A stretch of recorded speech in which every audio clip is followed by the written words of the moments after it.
Hello, and welcome to the Leading with Andrew show with me, Andrew. I'm so glad you're here. This is a show all about communication and the universal motivation to get better at it. So whether you are an established speaker, or you are facilitating to top executives, or you just want to get better at articulating what it is that you want, I promise you an energized dose of tips and tools. Every episode, I bring you guests who are extraordinary communicators across several industries. So let's get into it. My very special guest today is Andy Fieldhouse, who is the founder of the Team Space, is a passionate believer in the power of teamwork. He has trained and coached hundreds of teams to help them create happy and successful cultures. In his book, this one over here, Getting Teams Right, in his book, he shares the experience and expertise garnered during his 25-year international career. Andy, welcome. Thanks for having me. It's good to be here. It's absolute pleasure. Now, to build a bit of context for everybody that's listening today, we actually know each other for quite a while now. Yeah. And I remember when we really connected, which was in 2020, when, if I'm not mistaken, you launched the Team Space, your company, and we'll unpack that really, really soon. Yep. I served you on a flight from Abu Dhabi to Sydney, if I'm not mistaken. You are right, yeah.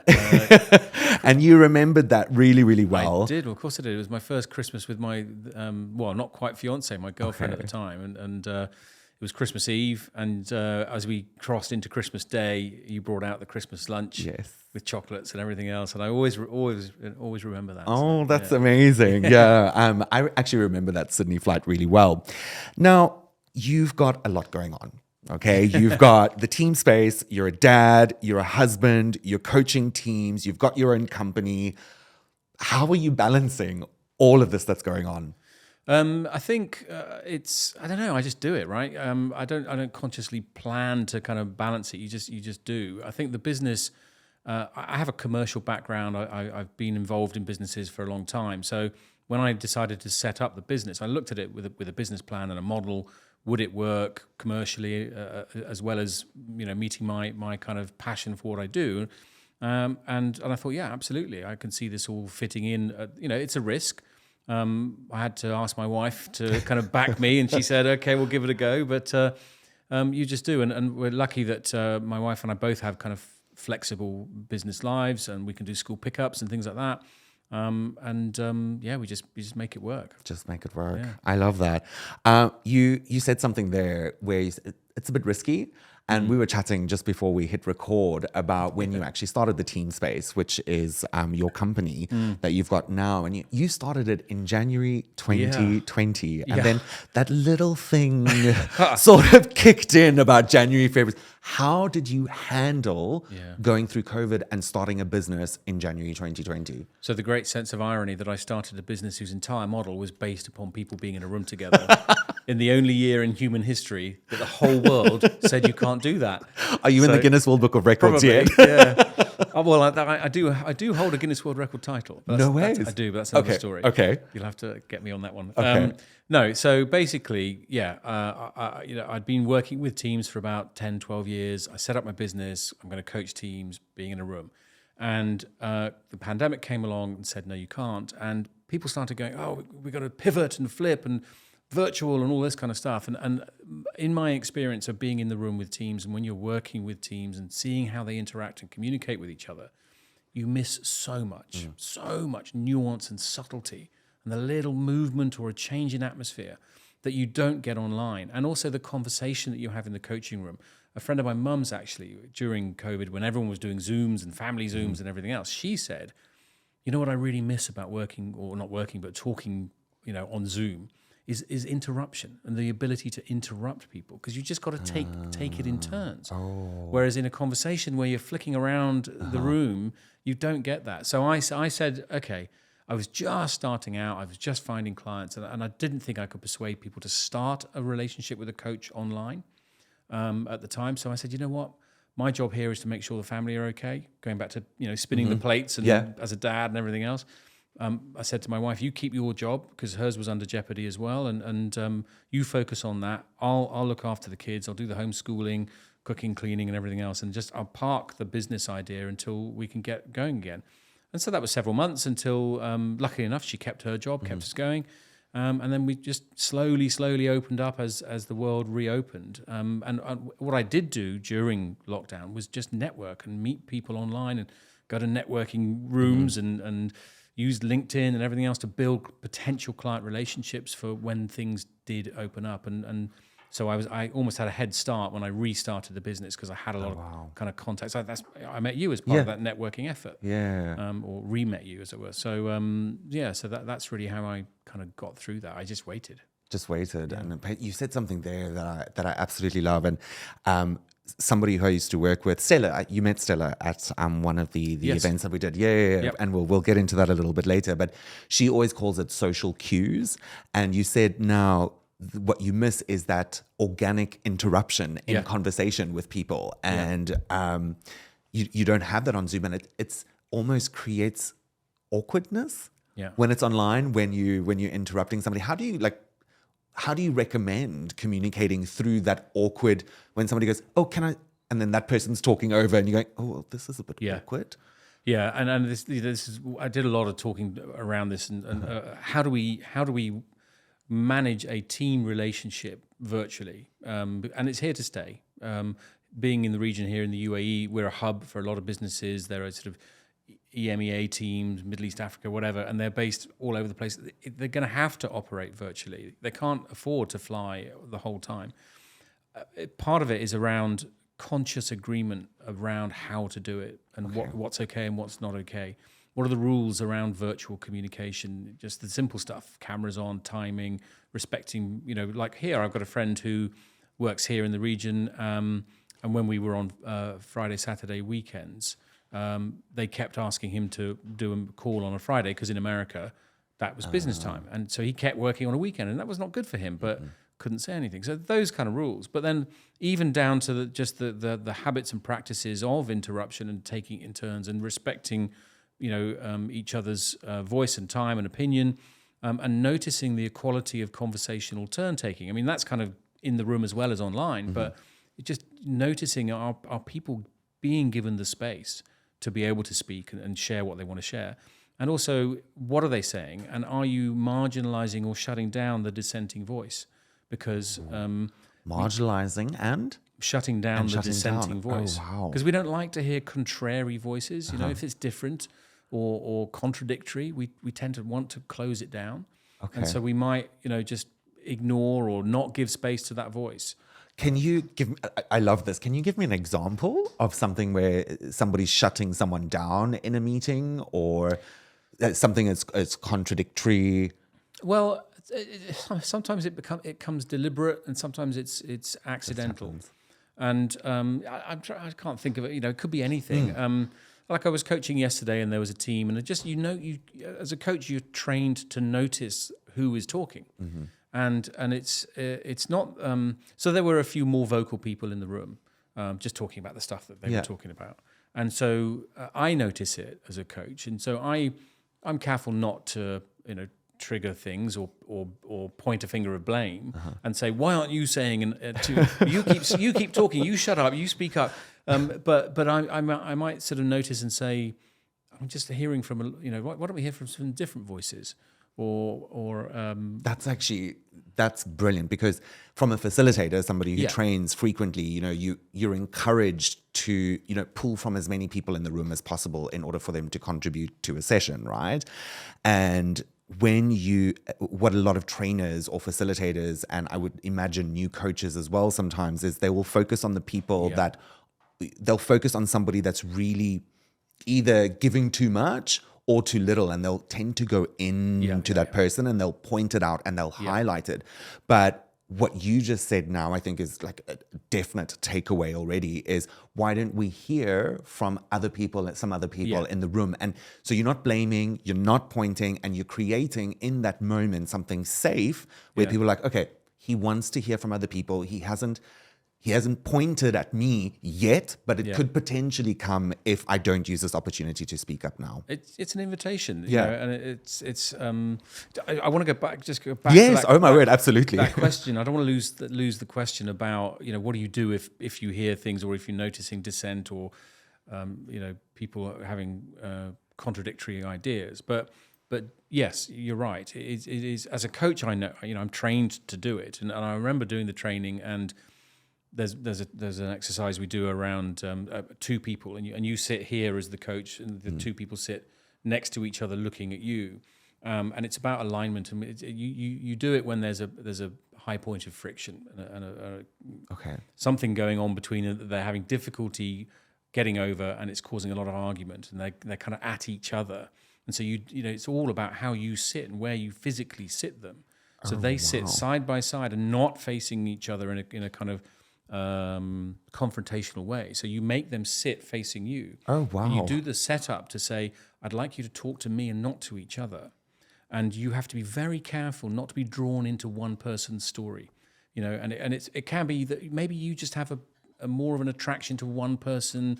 You have more sympathy, and you've got to remain impartial as the coach, because you're coaching the relationship and not the individuals within it. And I remember doing the training, and the feedback I was getting from the trainers was, don't just look at one person. You've got to be careful about marginalizing the person who is not talking at that particular time, and you get sucked into this maybe sob story, and you don't know what's right or wrong, and you're not there to judge or care what's right or wrong in some respects. And they said, don't do that. You make sure as they're talking, your eye contact moves and your body position stays equal, and not kind of getting. For those who are not watching this, I'm like leaning towards one side. It's as subtle as that. As a coach, you are shutting down that other person by just the movement of your shoulder. This is incredible. I've never heard like this, that so much detail is taken into consideration when you're coaching people that are particularly in friction. We're human, and human nature is to want to side with certain things because it completes the story. We'll get back to the question, but what do you do when you catch yourself? Maybe, I'm listening to this story. What mechanisms do you use? When I finished coaching yesterday, I was exhausted. Okay. I was tired. And this is because the concentration levels are so, I think, higher than being a trainer. Okay. I'm not saying coach. Now, there's going to be a few trainers out there that are going to go, what? Oh, he's a coach. Ooh. No, other products and services are available, but no. It feels to me like there's so much more that you've got to concentrate and think about, and you kind of can't do all of it all of the time. A lot of coaches co-coach and co-lead as well, because you need kind of two brains to do the different things, and there's a logistical bit of like the timekeeping and when's the lunch break and all that kind of stuff. And there's if there are a lot of people in the room, you've got to be able to kind of keep an eye on everything that's going on. But it's training and it's practice. You just get aware and conscious of what you need to do, follow the steps, it was not easy doing the training. It was at points challenging, and it's hard, and it's kind of head scratchy, getting your head around this different way of seeing relationships and people and communicating with them as a coach. But just having that kind of hypervigilance on what is happening and what's going on for people, how are people feeling, using the right questions, using the right tools and skills, and just knowing that they work and trusting the process. And some of the tools and skills that I'm trained in, when I started with them, I was like, this isn't going to work. And I remember thinking, what if I break the team in some way? Wow. What if I say the wrong thing? Yeah. What if I make it worse? You can't as a coach. Yeah. It's like you cannot break the team. No. As long as you're not being deliberately, mean or whatever. But if your intention is good and you're there for the right reason, you can't break them. All you can do is just kind of bring different insight and awareness and make them look at things differently, and they'll figure it out. The relationship is intelligent. One of the pillars of certainly the team coaching that I'm trained in, and there are many different disciplines, but one of ours is the team itself is naturally creative, resourceful, and intelligent. And they will find their way. You're not there to tell them how to do it. You're there to be the mirror, to act as a reflector, to show them and create insight in their heads, and they'll figure it out. And sometimes, coming from a training background and a facilitation background and team building background, you're tempted to step in and tell them how to do it. Good old trainer notes: pull, ask, tell. Boom, boom, boom. Yeah. And you've just got to stop and just fade out. And even in the silence, it's very tempting to fill the silence, as any trainer will tell you. And I did it yesterday. Just stopped and just waited and waited. It held my nerve. It's like the gunfight at the OK Corral. Who's gonna fire first? Yeah. But you got to let them, and eventually, something will happen. They'll find a way. I say that to particularly new trainers as well, and you touched on that really nicely. Where they want to fill in. There's two things that I notice trainers do, or new trainers do quite frequently, and that is ask multiple questions all at once. Yes. It's also sort of filling the silence, but you're asking like da-da-da, and then they're not answering fast enough, and then you're asking another question, and they're just not comfortable with the silence. And like you so rightly said, at one point, and this was taught to me when I first went into leadership facilitation, somebody will say something. It might take 10 seconds, it might take 3 seconds, but it will happen. And when you don't, once you've asked a question as a trainer, and I'm pretty sure as a coach as well, and you let that silence happen, when somebody does answer, I think the subliminal message that goes into something like that, like, he trusts us, that we are going to say something. And it makes people, without even consciously being aware of it, it makes you feel better because somebody's answered, but you also gave the opportunity. So I think it almost builds a little bit of trust, if I'm not mistaken, when you stay silent as the trainer or as the leader of that particular session, coach, facilitator, trainer, and then you let people answer. That is so good. I one of the guys who trained me, this is a great story. We were talking about silence, right? Yeah. This whole thing, and he is a master coach, very experienced. And he said he was in a session one day, and he you've got to learn how to flex and just adapt and go where the team is going. And this moment where it came up where he in his head he was like, I know what to do. I know what needs to happen next is silence.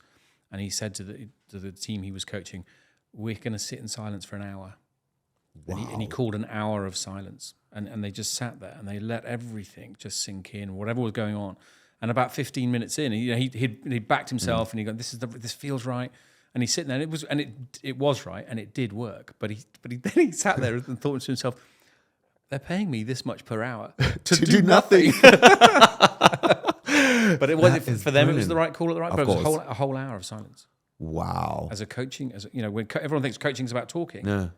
Sometimes it's silence. You need time to reflect. You need time to take in what's happening. Yeah.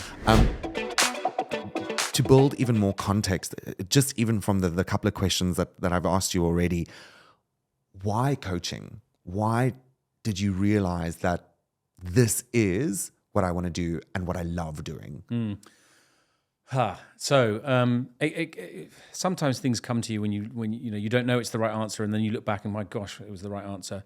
I'd been doing team building training for like 10 years. I had a kind of change of jobs. It was in between jobs and what's next. And I'd started, doing a little bit of blogging and stuff. And an old colleague said, "What are you doing next?"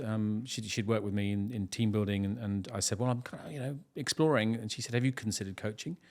And I said, what do you mean? Coaching teams? And I said, well, I know like coaching, leadership coaching. What's team coaching? And so she started telling me all about it.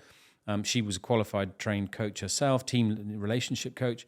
And I said, wow, this does sound interesting. I mean, I'd love to know more. And she goes, she trains coaches. So she said, why don't you come on the introductory weekend course and see what you think? So that's how I found it. Okay.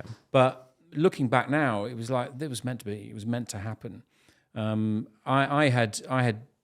loved doing team building and training and high performance teams courses and things like that with clients. But I remember doing a team building event with a company who will remain nameless, and they came to us with some quite bad toxic communication issues and problems, and so we need to kind of get into this. And so in our relative naivety, I guess, because we did team building, we sold them team building. I facilitated the whole day, 50 people, full day. I remember it was hard to get them to talk about stuff, but then we did the fun stuff and it was all great. And it was the weekend coming up, and at the end of the day, I said, thanks for coming. Good luck, see you next time. And I everyone kind of walked out of the conference room, and I happened to be walking out behind these, this is a funny story, behind these two ladies, and they didn't know that I could hear them. And so I was kind of eavesdropping, and one turned to the other and said, you know what, in the end, that was all right, wasn't it? And so I said, in my head, okay, I'll take that. I've overcome some cynicism. All right, good. Yep. And the other one replied and said, yeah, it was good, but we're all still going to hate each other on Monday. Oh my God. And I was like, wow, we haven't achieved anything here Yeah. other than a great deal of fun and Yeah. maybe some relationship building.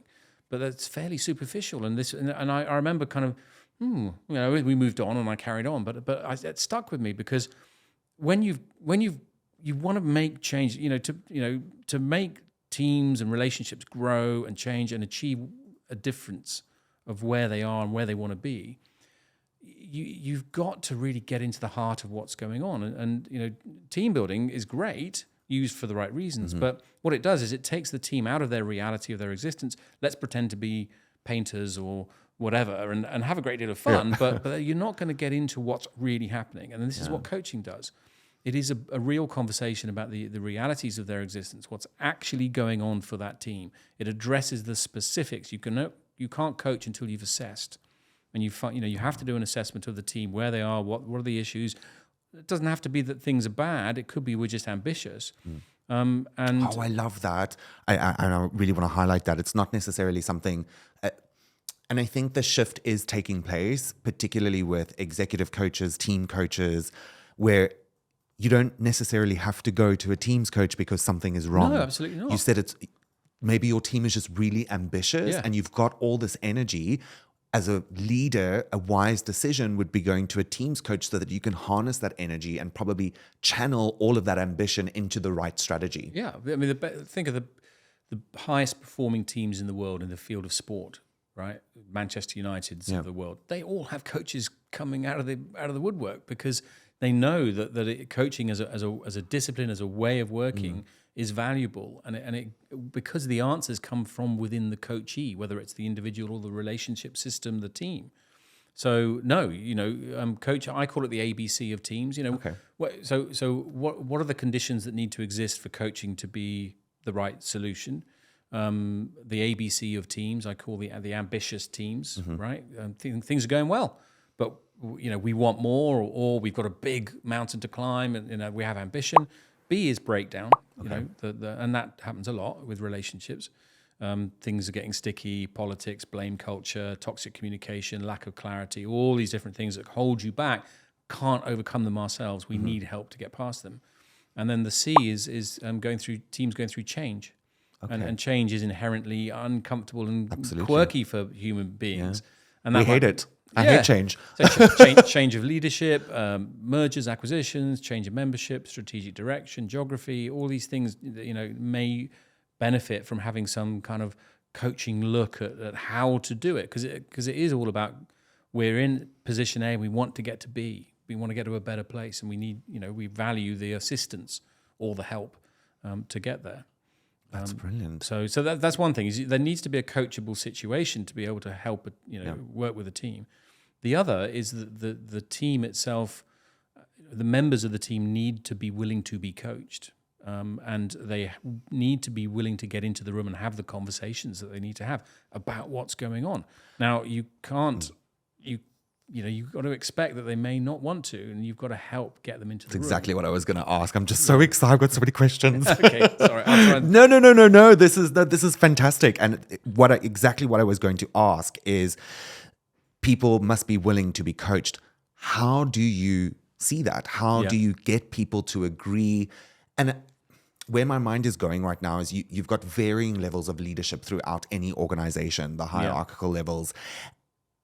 A lot of the times your very senior leadership will sign the document or sign the questionnaire that you've got and fill it out and just sort of get the mechanism done, get the formality done, and they'll go there and they'll just sit there and they'll be, but I signed up for this. Okay, I'm agreeing to be coaching. How do you ensure that you are comfortable as a teams coach going into a team that is, let's use the breakdown out of the ABC right now. You're going into a team that is asked for a teams coach because there's a breakdown in communication, and you've walked into this room. How do you feel comfortable knowing that people are willing to be coached? Well, you do have to do your assessment beforehand. Are they willing? I've turned down work a couple of times in the last year One was 2 people as part of, it's called a nested system. Two people within a system of 10 or 12 whose relationship had broken down completely. And so I met both of them individually. And the ripples, it was affecting the whole team. And I was kind of asked, we've got to get them, back to not normal, but they've just got to be at least civil. And, anyway, I met both of them. And one of them, I said, and I asked, what's going on and everything else. Are you willing to get in a room with the other person in this relationship and me, and I'm there to help, and we'll work through this? And she was like, yeah, okay, I'll give it a go. She needed the courage to do that. The other person, I will not get in a room with that girl. Oh, wow. Flatly refused. And I said, okay, that's your call, but I imagine there will be consequences to that. I don't care if I'd rather lose my job. And that bad? Yeah. And so I can't coach that. No, because half the team is not willing to do it. So I went back to the team leader and I said, "Here's my assessment. Until that changes, I'm not going to help you. I can't help you." That's currently being managed. Wow. Another one was a team where I was called in by HR to talk about a team in the business, and I said, "Right, tell me about the team." And off they went. And after half an hour, I said, "Could I stop you there, please?" And they went, "Oh, why?" And I said, "Do you know what you've just done?" And they said, "What do you mean?" And I said, "Well, all you've done for the last 30 minutes is tell me about how poisonous the leader of the team is. Does that individual actually know that you're talking to me about me potentially coaching his team?" And they said, "Oh no, we couldn't possibly tell him, because if he got wind of it, he'd just get all his little disciples in the team and he would tell them to deliberately derail the process." So they were like building an army in the background. He had this whole Machiavellian kind of way of, having these little acolytes and disciples in the company and in the team, and he would get wind of it. Then he knew that it would threaten his power position, so he would get them to deliberately be obdurate, difficult in. And these are senior leaders. Yeah. Like, it's out there. Oh, yeah, and he was having he was in with the CEO. He had this whole power play going on, and so I said to them, "Okay, that's a red flag for me as a coach. Your 3 courses of action here are, one is you put up with it, and I can't coach that, so you either leave it and put up with it, or you help him and get him some coaching or training, or he's got to change his behavior, or you get rid of him.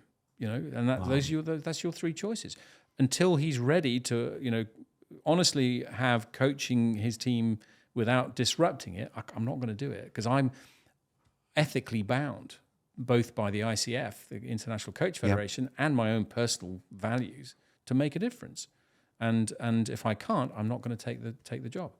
So you have to assess. Now, going back to your question, I always expect a level of cynicism from some people in the system. The system is the word we use, is it's the team basically, and especially if there's an element of breakdown. Now, sometimes the other thing is you need the whole team to be in there. So if for example, a leader comes in and says, "I've got a broken team, go and fix them and tell me when you've done it." I said, no. You've got to be there. You've got to be in the room.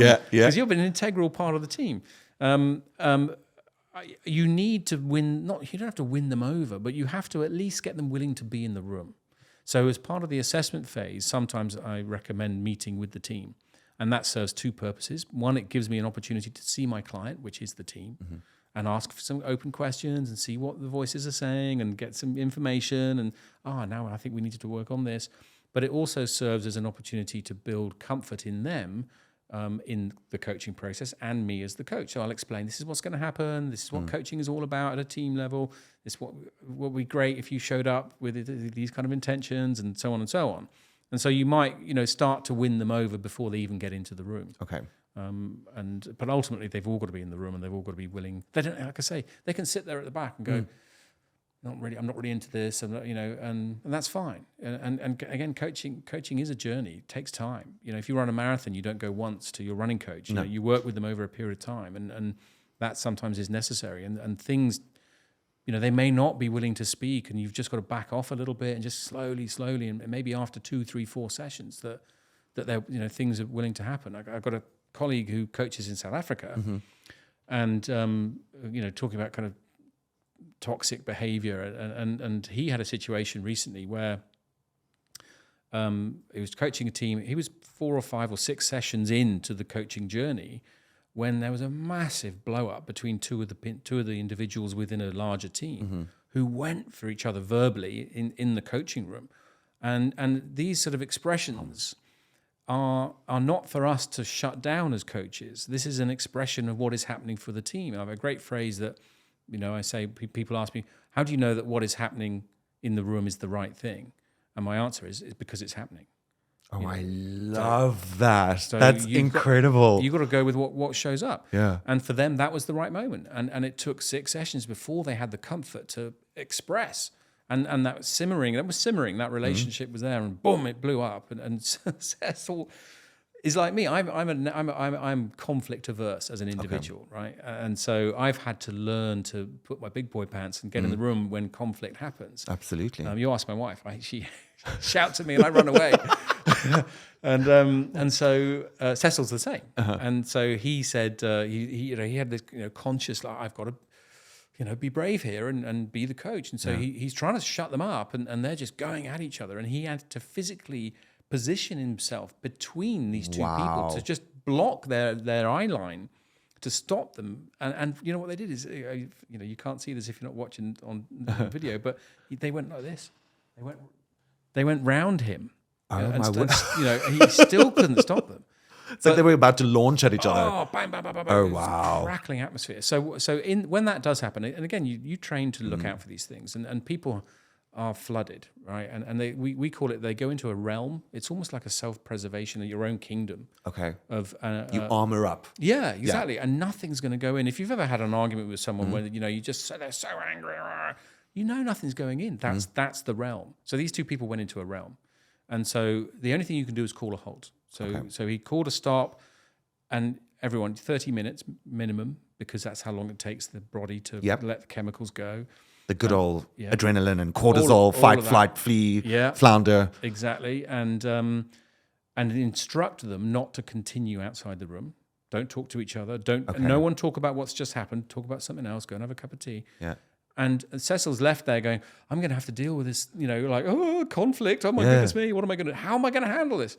And it's amazing. There's trust the process, trust the training. The team is naturally creative, intelligent, and resourceful, and it'll figure it out. And when they came back in, they had calmed down. And the moment of, that right, now I'm going, boom, had kind of been cathartic and cleansing in a way. And they came back and they were willing to have a more rational conversation and start to work through it. And that's what they did. I love that. Oh, you're giving us so many brilliant pieces of advice and things that we can walk away with here. But when, talking about communication and going in with a team where something like that is building, and as you were saying, you're trained to pick up on certain things, I want to sort of zoom out a little bit and go, whenever you've gone into a team where communication has been broken down, are there any common factors that you've seen in teams where you're like, I've seen this before and I see this frequently, that could anticipate or tell you that we're heading for a blowout here? Well, you'd find out in the assessment. Okay. So you'd have a certain level of warning that there is an issue here. We are having these sort of things. But then there's stuff that just happens, like happened with Cecil. I had another friend who coaches couples 6 or 7 sessions in. He thought he knew everything that was going on. They've been talking about all of their stuff in their relationship, and then suddenly, one of the couple turned to the other and just said, "Yeah, but you had that affair 6 years ago." Ooh. And he's like, "Whoa!" But again, held on to that for 6 years. Yeah, but it took that long to be comfortable to bring it up, and what is happening in the room is happening for the right reasons, and then so there are unexpected blow-ups that happen. But you also know that they I've got a client right now just about to start work with pattern of toxic behavior. Okay. We can't seem to blame culture. We can't seem to have a discussion without arguments and so on and so on. So that happens a lot, and probably of all the bits of work and tools and things that I do with teams, I think pretty much every team that I start with, we work on toxic communication behavior, and so it's happening, and Is that very similar to what's in your book, the 4 horsemen of the apocalypse in communication? Exactly. So in sort of brief bit of education, the John Gottman and the Gottman Institute in America studied what makes relationships fail. Divorce, basically. Thousands of couples were invited to come to an apartment, and they watched The Love Lab. The Love Lab. I think you that's mentioned right. in your book, yeah. And they watched what goes on, and not in the bedroom, as it were, but just how they communicate. And they noticed this pattern, and that correlated with divorce. And so they can now predict with 90% accuracy, if they watch a couple, if these behaviors show up, if they don't change them, they will end up in divorce. And 90% of the time, he's right. And the worst one is contempt. Contempt, yeah. So there are the 4 horsemen.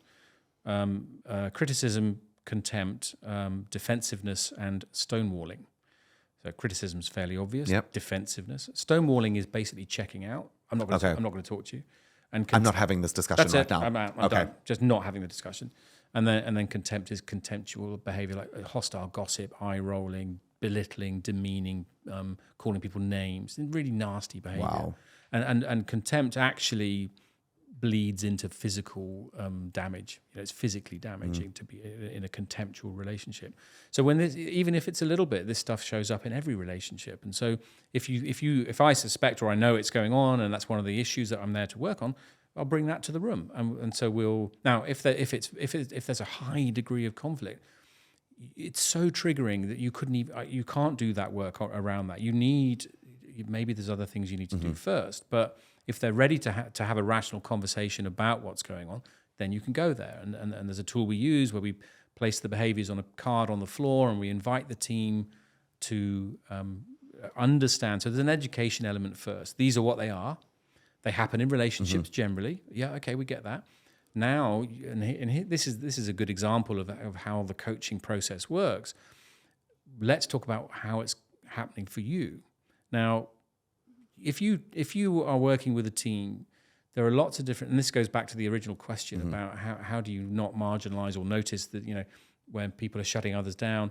There are lots of different factors at play in the team dynamic. For example, rank and privilege. Who's the boss, the leader, power relationships, introverts and extroverts.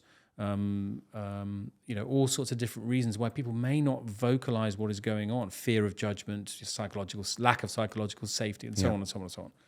So you can get information out. You can get awareness into the team in different ways through movement.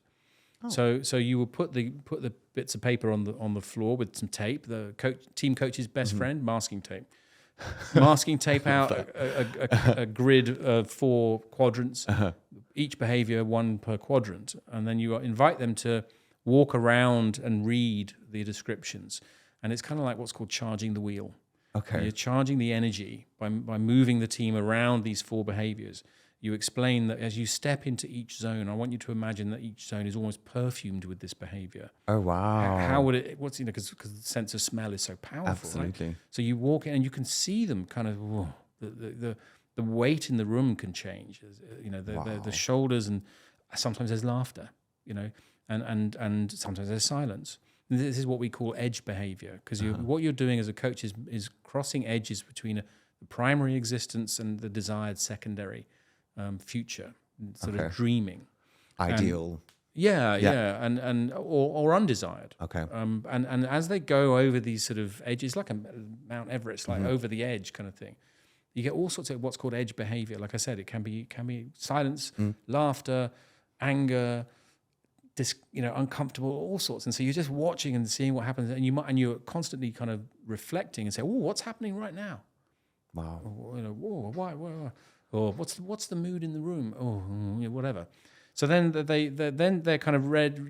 They've read them, and you need to move them to what's really happening for them. So you ask a question: which one of these 4 behaviors is living more frequently than the others in your team? Okay. And they stand in the quadrant of choice. So what you are giving them there is an opportunity to express themselves and their opinions without having to verbalize. Anything. And if you've got like a junior introvert in the room in a team where they don't feel safe to speak up, they're never going to verbalize. Absolutely. So you can't, you can't. If you're all sat at a table in a training room, you're never going to get that information out of them. Whereas they can just stand in the room, right? And then once they're all stood there, you unfold as a coach, and you're kind of like, oh, what are you noticing? And it's called a blank access question. Blank access question. So it's just an open question. What are you noticing? And then they might say anything. They might say, oh, we're even. They might notice the geography, like we're evenly spread, or they might say, I don't like this, or there's all sorts of things. And then that's you getting out, what is really going on.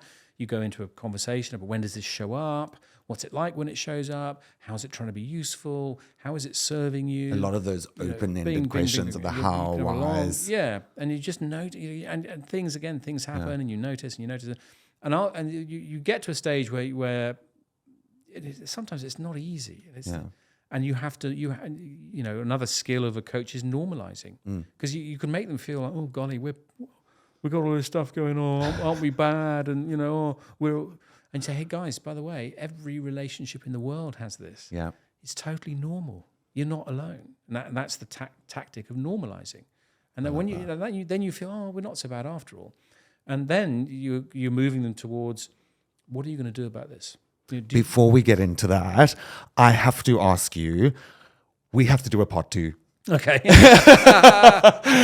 We are running out of time, right. And I would love to have you back for part 2. Would you come back for part 2? As you can tell, I'm passionate about this. This is incredible, but I can't even begin to tell you how much you've given us in the last 40 minutes. So thank you so much. You're welcome. For those of you who are listening, for those of you who are watching, Andy is going to come back for a part 2, and we will continue this conversation. And that's when we'll get to the rapid fire and some other important questions that I have. So Andy, thank you for joining me in part 1, and I look forward to seeing you in part 2. Will do. Well, there you go. Another episode on communication. Thank you so much for joining us today. Don't forget to like, comment, subscribe, and most importantly, connect with us on Instagram at Leading with Andrew.